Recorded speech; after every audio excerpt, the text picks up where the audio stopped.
Hi guys, welcome back to my channel. If you're new here, my name is Debbie and I am a money coach, and today I'm excited to bring you another part of my series on how explaining credit cards. So today we're going to talk about credit scores and how important they are. And I've delved deep as I normally do when I'm talking about any kind of financial topic.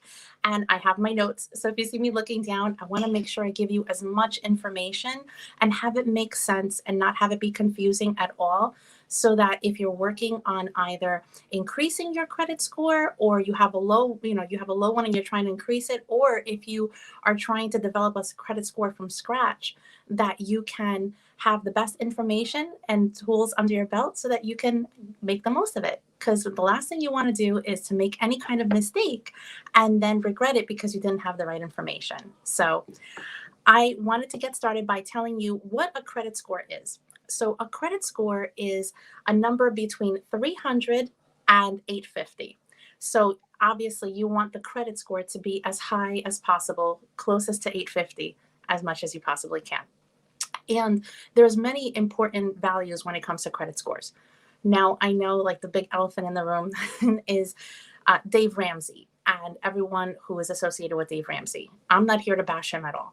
But one of the things that I don't agree with when it comes to his philosophy is he believes that a credit score is not important. He believes that you should be able to cash fund what you need, and that your credit score should actually be, there's a term for it, I can't remember what he says, but that a credit score doesn't really matter. And I'm here to tell you it really does. When I was barely living paycheck to paycheck a few years ago, and I accumulated $48,000 of credit card debt, it was the lowest financial point in my life.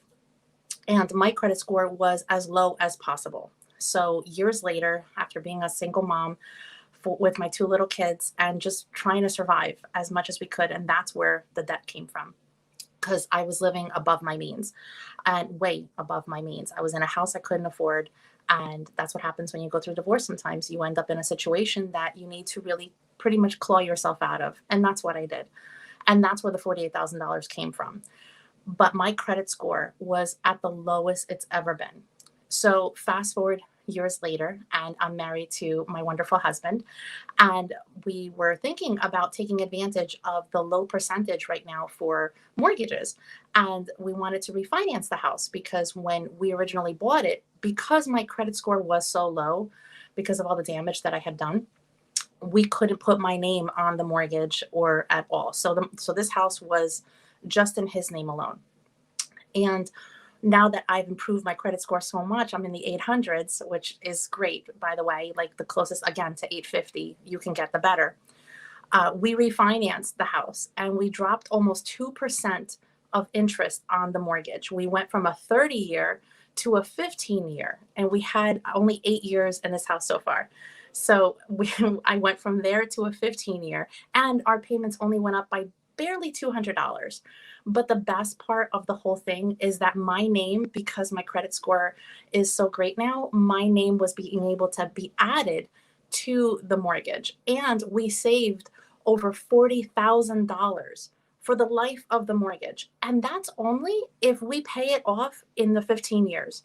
If anyone has seen any of my previous videos, you know that one of my financial goals is to pay this house off in 10 years and to be completely debt free, because right now the only debt we have is the mortgage. So I'm only saying this to show you how important it is to have a good credit score, and how by having a good credit score, you can really make financial moves the way that we just did. And it's huge, $40,000. I mean, that's a salary, and we're able to save that. And I know I'm going to save even more because I'm going to pay this off sooner. So when it comes to credit scores, there's 3 credit score companies that you really should get to know, pretty familiar with. One is Equifax, one is Experian, and the other one is TransUnion. So those 3 companies work by looking at all the next information I'm about to give you. They take all of the information that they have on you, and that's how they determine, based on the following, how your credit score is determined. You'll also hear something called a FICO score. A FICO score is pretty much the same as a credit score. It's just a different company altogether. But if you pull your credit score and you pull your FICO score, which FICO stands for Fair Isaac Corporation, they calculate your credit score pretty much the same. And they might be off by like a few numbers, but nothing significant to where you'd focus on one and not the other. So I'm just going to say hi real quick. I see people popping in now. Hi, Valerie. How are you? Hey, Granny Prepper. How you doing? Jan. Hi, honey. How are you? Hi, Forrest. How you doing? Let me see. Oh, and Helter Skelter. Hey, what's going on? Okay. All right. So when it comes to your credit score, now I'm looking at my notes because I want to give you as much information, and I'm going to make it hopefully the least confusing as possible. I'm not going to throw a lot of numbers at you. So when it comes to your credit score, it's broken down based on the following. So 35% of your credit score is on your payment history. So as long as you make your payments on time, and if you try your best to pay above the minimum, if you can't afford to pay your balance off in full, that's 35% of your credit score right there. So that's a huge percentage to really focus on. The next one is credit utilization. I knew I was going to get stuck on that word. And I'm going to talk about that in a minute, but that's 30% of your credit score. The next is 15%, and that's the credit age. So how long you've kept your credit cards for. We're going to get into all of this. 10% is the type of credit, which I find a little confusing, and I'll explain to you why. I was like, really? That much? Okay. And then the last 10% is what people really focus on, and you hear a lot of people talking about it, and that's the request for new credit. So whenever you apply for anything, any kind of loan, and they have to run your credit score, that's 10% right there. So again, I'm going to get into all of this because I want to be able to really break it down for you. So obviously 35% is the payment history. So I think that's pretty self-evident. Credit utilization. Okay. So in order to have the best possibility to have the best credit score, again, I'm not telling people to go out and buy and apply for credit cards at all. I just wanted to give you the information. So credit utilization is the amount from the balance, the amount of credit that you're allowed to have and how much you use it, right? So let's say, I know we probably have like a lot of credit cards in our wallet, but let's say you have 2 credit cards and each credit card has $1,000 limit on it, right? So that means that your cards combined, which is what the credit card companies do, your credit cards combined, you have an available credit of $2,000, right? 1,000 on each. So what they do is they look at how much of a percentage you've used of those $2,000. So if you go and you charge, like, let's say $1,500, that's a huge percentage of the amount you've used, right? So that's gonna drop your credit score. The key is, if you want to keep your credit score as high as possible, you want to use less than 10% of the available credit. So if you've got, with those 2 cards combined, $2,000, you don't want to use more than $200. And that would keep your credit score as high as possible because it shows that you're being responsible with the amount of credit that they've given you. So that's a little confusing. So what I think you should do is, if you're working on your credit score and you want to use your credit cards wisely, again, wisely, I'm not telling people to go out and charge things because you want a good credit score. But by using it wisely, you keep track of, maybe like write it down, on your phone or on a little pad and keep it with you, all of the available credits that you have on all your cards. Because again, if you keep it at less than 10%, that's going to show them you're responsible with your credit. You're not depending on your credit the way that I did when I was, again, barely living paycheck to paycheck back then. And it shows that you're responsible, which is so important because all of these things really show how responsible you are with money. Just look real quick. I just look at my credit score. I hope that you were happily surprised for us. Let's see. Cool Daddy, thumbs up. Oh, thank you. All right, good. All right, good. Thank you so much, guys. I appreciate it. All right. So the age of the credit, now that is 15%. So what happens is, when you apply for a credit card, let's say you have it for a year and you have one in your wallet that you've had for 5 years, right? So the age of your credit would be 6 years, right? You have one for 1 year and you have one for 5 years. But what they do is they average it out. So the longer you keep a credit card open is key, the better your credit score is going to be. Obviously, with the other factors that we talked about, right? Your utilization is low, right? Your payments are on time, and you've had these credit cards for quite some time. That's one of the reasons why when people pay off their credit cards, I've gotten this question a lot, and it's like, should I cancel my card?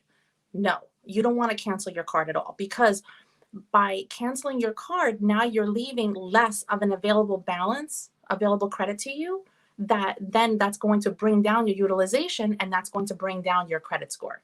So there's nothing wrong with keeping a credit card in your wallet and just not using it. So if you've paid it off, or you know what, I actually had a friend of mine who took a Dixie cup and she put her credit card in it because she didn't want to ever use it again because she was so happy that she paid it off, and she filled it up with water and she put it in the freezer and she wrote on it. She's like, only break in case of an emergency.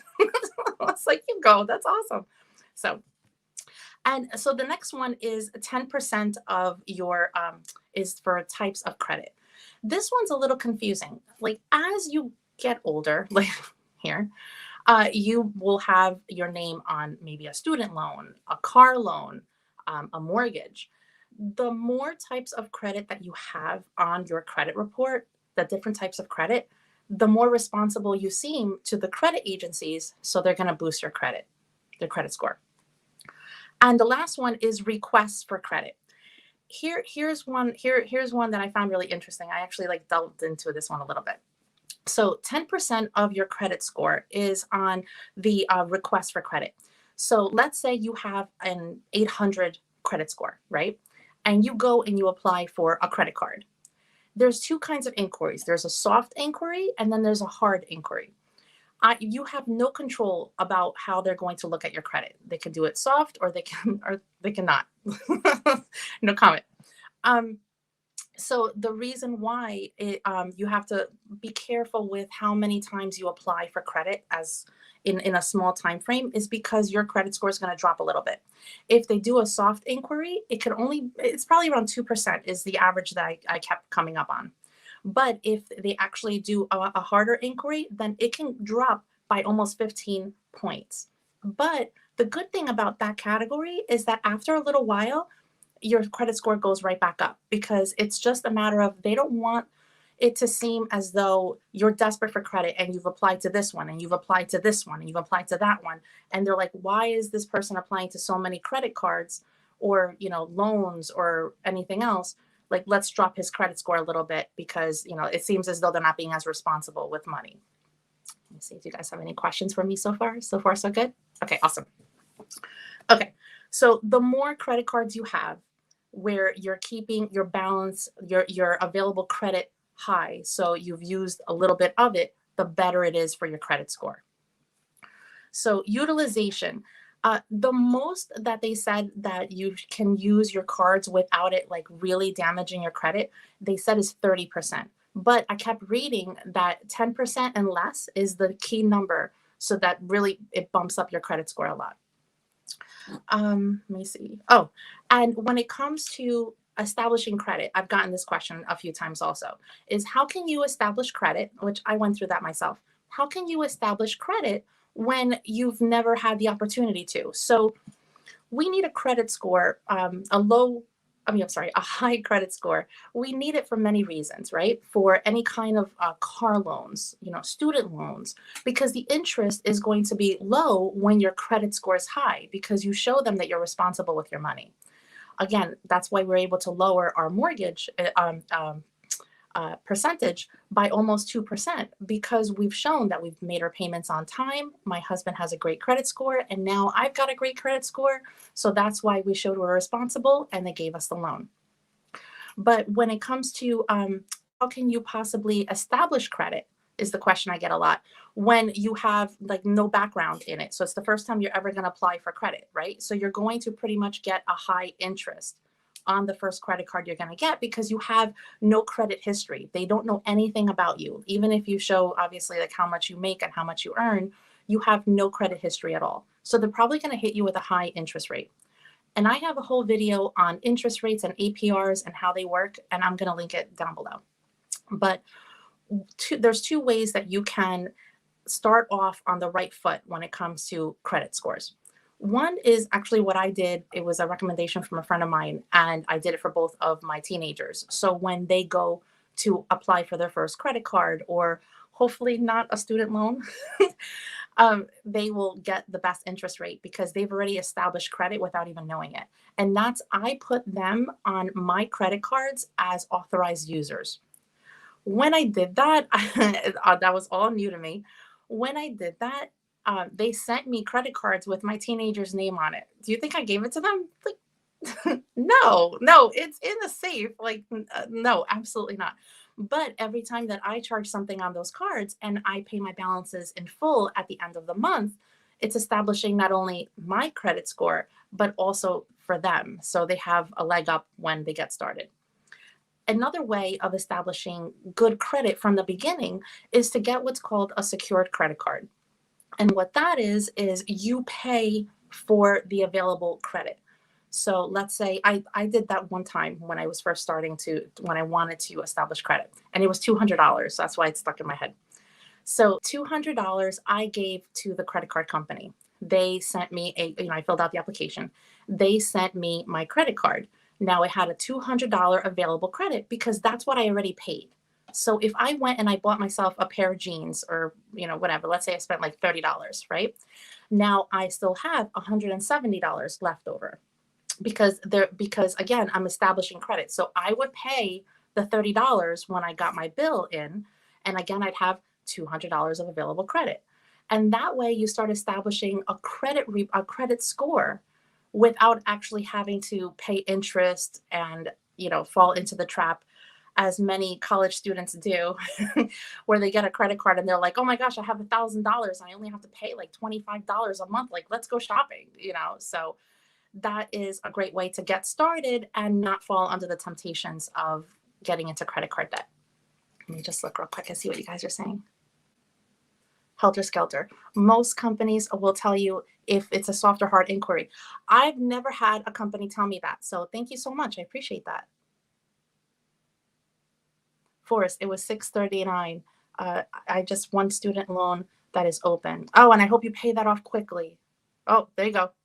Trying to pay it off by October. That's amazing. That is so amazing. So that is pretty much it as far as the information I wanted to give you guys on credit scores. Let me know before I let you go if there's any further questions. And if you've never done a budget before and you're trying to see how you can balance your budget and your finances, and you're trying to find an easy way to do it, I have a free printable that I just created last month, and I'm going to link it down below. And it's a nice way to get started with a budget so that you can see what you have available to start a credit card. Let me see if you guys have any other questions for me. I think we're good. All right. Well, thank you guys so much for coming. I really appreciate it. You guys watching live and whoever watches on the replay.